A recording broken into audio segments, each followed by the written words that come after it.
Today we're going to talk about exponential applications. For the last week, we've talked about what is an exponential function, what are the key points of an exponential function, what are the major characteristics of its graph.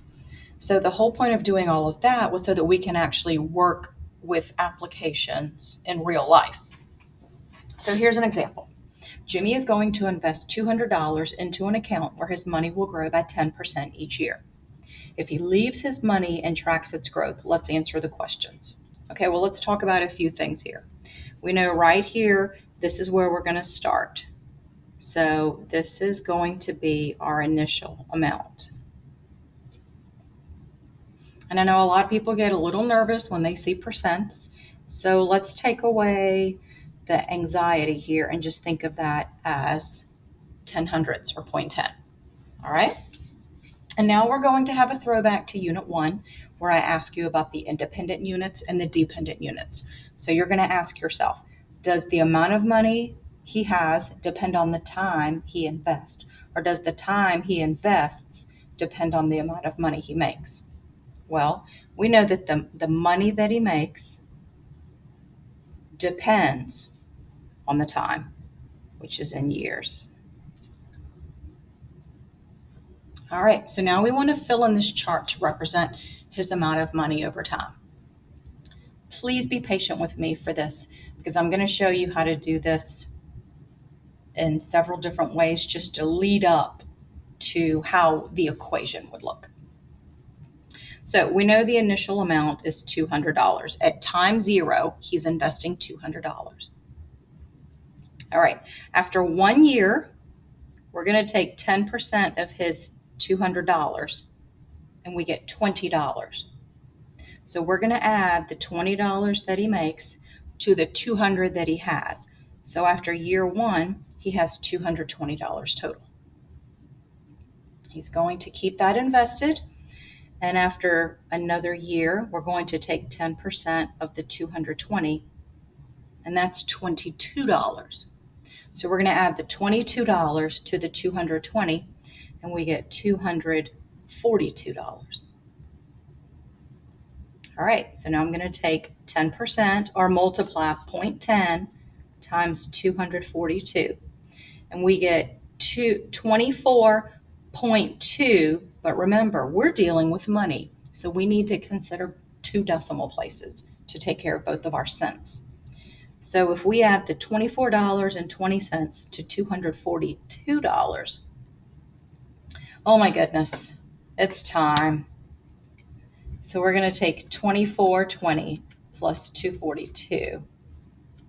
We get $266.20. Yes, I could have gone off to the side and done it, but y'all know. All right, so now we're going to take 10% of 266.20, which means we're multiplying by 0.10, and that's 26.62.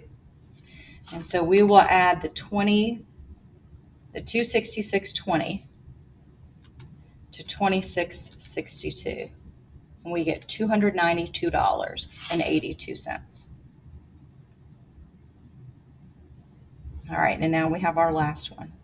So we take 10% of $292.82, and that's 29 point. All right, that is 29.282. However, we're dealing with money. Because we're dealing with money, we're not going to focus on the 2 that's in the thousandths digit. We're only going to focus here. Okay, so we're going to add that to 29.28. We get $322.10. All right. That's not bad. I mean, after 5 years, he took $200 that he never thought about and turned it into $322. That's known as passive income, and I highly recommend all of you finding a source of passive income. Put money aside that you don't think about and just let it make more money. All right, so notice what I did here. I would take 10% of a number and then add it to the original number. I would take 10% of the number and add it to the original number. 10% and add. So if we wanted to look at this, we would take 200 plus 10% of 200. And that's where we got 220. Then we would take 220 and add it to 10% of 220. Then we would take 242 and add it to 10% of 242. Okay? So here's what I'm noticing. I'm taking the whole $242 and then I'm going to add it to 10% of itself. Okay? So I'm taking 100% of the number and I'm adding it to 10% of that same number. All right? So if I take 110% of something, I'm actually taking 1.10 times that number. So let's look back here at the 200. So let's take that number times 200, and there's our 220. All right, now I'm going to switch it around. I'm going to take 220 and I'm going to multiply it by 1.10. 100% of the original number plus 10% of the number as interest. I get 242. Now let's take the 242 and watch what I'm going to do on my calculator. I'm not going to hit enter. I'm not going to hit anything. I'm just going to say times, and look what it does. My calculator knows it will take the previous answer, and what do I want to do to it? I want to multiply it by 1.10, and that's where I get my 266.20. And then I'm going to take 292.82, 322, 354, and I can go on and on like this forever. So keep that in mind as we go through. Notice I am repeatedly multiplying by 1.10. Okay. So number 3 says make a graph and label the graph. That's an important thing, is to be able to label and tell what's what. Okay, so let me start with labeling. So down here, we are measuring time in years. Okay, so that's what happens here. Those are our independent measurements, and they always run along the horizontal axis. And now my dependent is going to be the amount of money, and we measure that in dollars. And notice I write the word dollars. I don't do the dollar symbol because lazy people forget that the dollar symbol goes in front of the number and not behind it. All right, so when we look at this, let's graph it. So we're going to go from 0, 200. Then we're going to graph 1, 220. Then we'll graph 2, 242. After 3 years, we have 266, so we're slightly above 260. At 4 years, we have $292. That's just under 300. At 5 years, we have 322.10. So 320, this puts us above. All right, so that's what it looks like. Now, you have to remember, or maybe you don't remember, you don't know. What you need to know is, even though we check our money each year, it sort of accrues by day, by hour, by minute, by second. It's always drawing interest. So we're going to think of that as a continuous graph. Which equation would best model the situation? Well, remember we said we were repeatedly multiplying by 1.10. This shows repeatedly multiplying by 10. So does this one. This one does not. This shows that we're repeatedly adding. This one just repeatedly multiplies to get our interest. So it's out of these two. But remember where we started. We started at $200. So equation B is going to be the function that we use. And now I want to explain what each of the parts represents. Okay, so let's do that. 200 refers to the initial amount. Initial investment, whatever you want to call it. All right, 1.10. Okay, this is, I'm going to call this our rate of growth. We want our money to grow.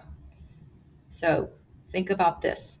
How did we determine that? Well, we took 100% of the original plus the 10% interest. That gave us 110%. And then we converted the 110% into a decimal. So that is what's happening whenever we look at this problem. Okay? All right. Let's see. Oh, initial amount down the road, we're going to call this the principal. Let me go ahead and throw all the vocab at you. All right. The y is an exponent. Okay? And it refers to the number of years he invests. All right, so there's everything you need to know. Would you put arrows on the ends of your graph? Explain. Well, what did I do on my graph? Well, I had an arrow this way. Notice as the graph is increasing up, it's also increasing to the right. So yes, we would put an arrow to the right and up. Okay, so let's make that explanation. Arrows on the right side that are going up for two reasons. Time increases without bound. You and I cannot stop time, no matter how much we want to. Okay, it's going. In fact, probably 10 minutes have elapsed since we started this video. Okay, time never stops, it goes on. Time increases without bound. Our money increases without bound. If we just let the money sit in there, it goes on forever. Okay, so time goes to the right, money goes up. So when we put the two of those together, we go up and to the right. There will be no arrows on the left. Notice we have a point here, okay? Because time can never be negative.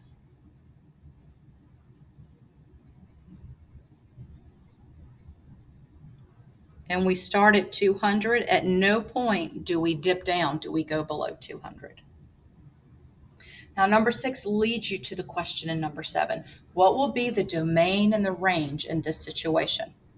Okay, so going back to Unit 2, the domain of a function is the set of its x-coordinates. It's the independent variables. And look what happens. They go from 0, 1, 2, 3. Can I look at what happens in 65 years? Yeah, man, it goes on forever. So our domain here is our years are greater than or equal to 0. And I'm going to be introducing more interval notation. So we include the 0, and this goes to infinity. Think about it. Our time goes on, and it works its way to infinity. How about our range? Where does our range start? Range is the set of output values, the dependent variables. It's my bottom row. It's what goes along my vertical axis. So it's the amount of money we have. And where does it start? Well, it starts at 200 and it only grows. So our dollars are greater than or equal to 200. So they range from 200 to infinity. You would hope to have an infinite amount of money.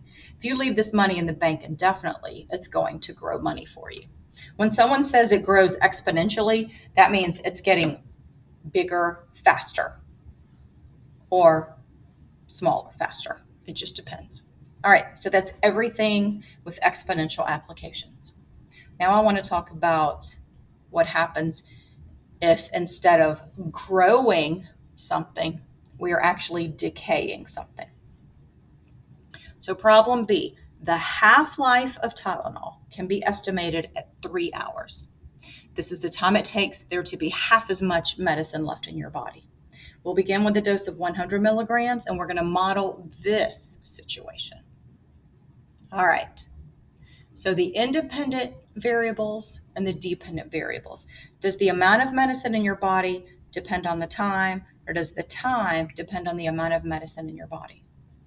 Well, the amount of medicine depends on your time, which is in hours. Okay? Construct the chart. All right. So the half-life is 3 hours, remember. So every 3 hours, we should have half as much Tylenol left in our body. So when we first take the Tylenol, we have 1,000 grams in us. After 3 hours, half of it is gone. So we're left with 500. After another 3 hours, half of it is gone. So we're left with 250. And then we take half of that, we get to 125. So it's really not that 500 left us. It's that 500 remains. And then half of that remains. Half of that remains. Now I'm going to use my calculator because decimals are not my favorites, or they're not my strong suit, I should say. So after that, we're left with 31.25 milligrams. And then we're going to take half of that, and we're left with 15.625 milligrams. So we always have something remaining in our body. So let's make and label a graph for this situation. Okay, so again, I'm going to start with the label. Here on the horizontal axis, we're going to look at time as it relates to hours. Oh my goodness. Okay. Then we're going to look at the amount of Tylenol left in the body.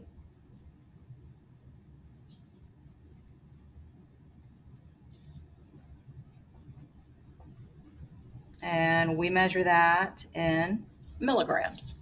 Okay, so there's everything I need to know. So when we first take the medicine at 0 hours, we have 1,000 milligrams in our body. After 3 hours, we have 500 milligrams. After 6 hours, we have 250 milligrams. After 9 hours, we have 125. Okay, so between 100 and 150 is 125. Then, oh goodness, this should be 62.5. Oh, what was I thinking? This is 62.5, and this is 31.25. I calculated it, but I did not record it. Good grief. So then we go to 62.5, so that's halfway, and that's a fourth of the way. Then we'll get to 31.25. So you'll notice that this one, remember, our body is always moving every second, every millisecond, and so on. And it's going to go that way. What is the base in this exponential situation? By what number am I repeatedly multiplying? I don't know what I'm multiplying, but I know that I am repeatedly dividing by 2. I mean, that's what I did here at my calculator, right? I divided by 2. Well, in math, what does that mean in terms of multiplying? Well, if you're dividing by 2, that means you're multiplying by its reciprocal. We're multiplying by 1/2. And if you don't believe me, let's double check here. Let's take 1,000 times 1/2. Let's take 500 times 1/2. I should use parentheses to say that this is a fraction set apart. Let's multiply that by 1/2. And again, by 1/2. And if you want to see a fraction, we could multiply by, here's my fraction button, 1/2. And there it is. And I just repeatedly multiply by 1/2. There we go. And look what's happening. When you're multiplying by 1/2, You're taking a piece away, but you are always leaving a piece. So guess what? You're always going to have some tiny little piece of Tylenol left in your body after however many hours. It's just going to stay there. All right, so I'm going to tell you that this is what the equation looks like. Y of t equals 1,000 times 1/2 to the t divided by 3. And basically dividing by 3 says we look at this every 3 hours. And if you want to see the table, we can do that as well. Okay, so we're going to take 1,000 times 1/3, or excuse me, 1/2.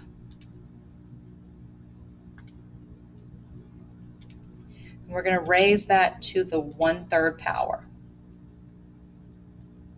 I can make this a fraction as well. Let's raise that to the 1/3 power, or the x divided by 3 power. We want to start at 0. Our step, notice we're counting here by 3s. So our step should also count by 3s. Here it is, 1,000, 500, 250, 125. And there it is. Notice we eventually get to decimals, but we'll never get to 0, 0, 0. This is sort of reminiscent of what we did with exponentials earlier and the asymptote that we talked about. Explain the meaning of each of the parts. Okay, well, 1,000, that's my initial value. That's my y-intercept, y'all, if I want to use terminology. 1/2, this is my rate of decay. So when we talk about exponentials, we use them in terms of growth and decay, and this is a decay. So we have half left. Okay, so and then that half remains. And then we look at t divided by 3, our exponent. We look at our years repeatedly. Okay, we're consistently multiplying by something. And then the 3 means every 3 years. Okay, so I guess I should call this the time. But that's our exponent. That says we're repeatedly multiplying by 1/2. All right, the meaning of the asymptote y equals 0. The amount of Tylenol will get close to 0 but never be 0. The amount of Tylenol will approach 0 but never equal 0. Okay, that's it mathematically. Commonsensibly, what does that mean? That means that you take a Tylenol today, there's still going to be some remnant, however elementally small it is, that will be there 10 years later. It will never equal 0. There is always some part of the Tylenol in your system. All right, domain and range. This one's a little different. My domain. How far to the left do we go and how far to the right? Well, it starts at 0 and it moves on forever. So my domain is time. Oh, they gave me a variable this time. Time is greater than or equal to 0. So in interval notation, we go from 0 to infinity. And then when I look at my range, well, I go from 1,000 all the way down to very close to 0. So I really can't say t is less than or equal to 1,000. Oh my goodness, this is y. What I need to do is remember that it has a bound of 0. I do not equal 0, but I get very close to 0. I can equal 1,000. And so this goes from 0 to 1,000. So if the intervals kind of mess you up, that's okay. We're going to look at these intervals again. You can equal 0, hence the bracket. You can never equal infinity. Therefore, we have the parenthesis here. I'll never equal 0. There's always some piece of Tylenol in my body. That's a parenthesis. But I can't equal 1,000. That's a bracket. So as we work through these, think about your domain and your range. Think about how your initial value relates to the equation, how your factor, your rate relates to the equation. Make sure you can graph it. Make sure you know how to use a table. I'll give you a verbal description, an equation or function, a table, and a graph. So again, we're just navigating more with that, but now they have meaning, not just here's the X, here's the Y. And that's everything you need to know.